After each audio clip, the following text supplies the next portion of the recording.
All right, so good morning. Today, just feeling good. Sorry about that. All right, so today we want to look on Article 2 of the U.S. Constitution. What really does Article 2 explain or describe? All right, so Article 2 in the U.S. Constitution is known as the presidency, which is the executive branch. So one, presidency is a name given, the constitutional name, and the article is Article 2, and the branch is the executive branch. We want to look quickly on the structure and some of the roles of the president. All right. So first of all, we need to understand that the president is the very top person in the executive branch. All right. Right after the president, we have the vice president.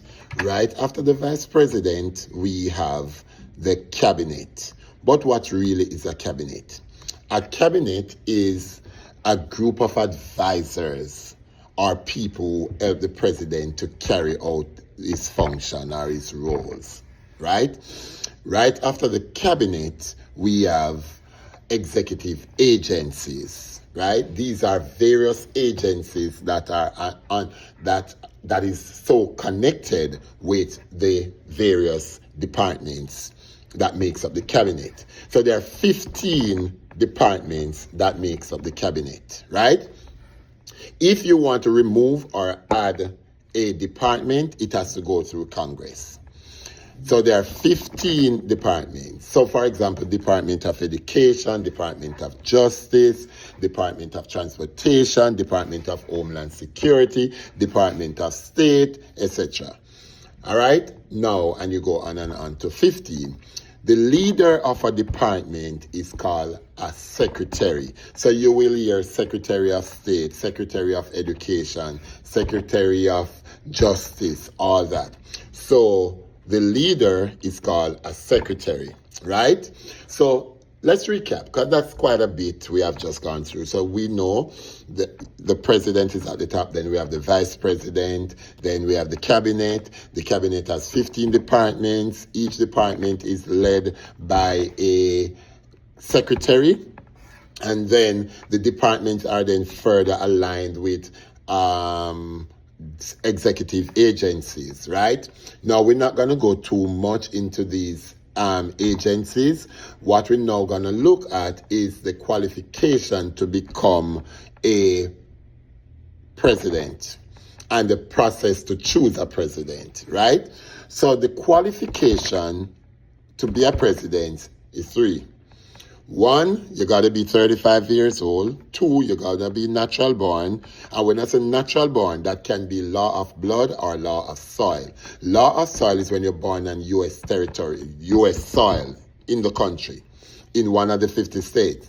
And law of blood is when you're born outside of the U.S., but one of your parents must be of a U.S. citizen. All right? Next, you're going to be living in the country for the last 14 years, and you must, so let's recap, because I think I said it all.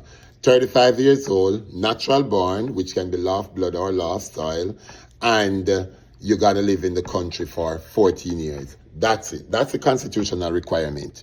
No, when I said 14 years, let me correct that, the last 14 years. So you must live in the country for the last 14 years prior to running for presidency.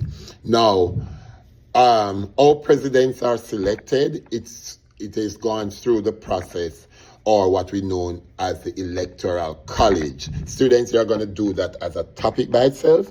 That's benchmark 3.14. So I'm not going to go too much into that right now, but to choose the president and the vice president of the United States, Amendment 12 allow us to do that on one ticket during one election, and we're looking at the Electoral College, which is a process to choose president and vice president of the United States. Now, If we're going to now look on the presidential succession, meaning that who will take over if the president is unfit to do his job or incarcerated or is found for impeachment, right? Now, we did impeachment in legislative branch, so you should have some understanding of impeachment. Now, so first in line is the president. If the president is unable, then the vice president. Once vice president cannot fit the criteria or meets the criteria, then we move to the Speaker of the House. Remember,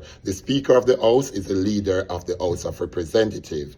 Now, right after that, then after the Speaker of the House, we have the President pro tempore. The President pro tempore is the backup leader of the Senate, because you should know this by now, that the leader of the Senate is the vice president. Just remember that. Now, right after the president pro tempore, down the line, we have one of the 15 cabinet members, cabinet leader, cabinet secretary, whatever you want to call them. So whether it's Department of State, Department of Homeland Security. So at no point in time, this country is going to be out of a president, because the U.S. Constitution chronologically order how president's succession can be taken over. All right. Now, we're going to stop right there for today. But then my next video, we're going to look at the roles of the president. We're going to look at the functions of the executive branch. In fact, I can just do the functions, because we're just going to look at three. The main function is to enforce laws. Main function is to enforce laws. Another function is to plan the budget. Another function is to manage the day-to-day operation of the country. That's it. The day-to-day operation of the country. All right? Now, we're going to stop right here for today. Just please remember, subscribe to this video, students. It's for your own good. Replay the video, rewatch the video, sit with your parents and watch the video. Have discussion with your parents. I want to get the parents involved. Let them watch this video with you, learn with you as you learn civics content. Stay focused. We're sure gonna pass.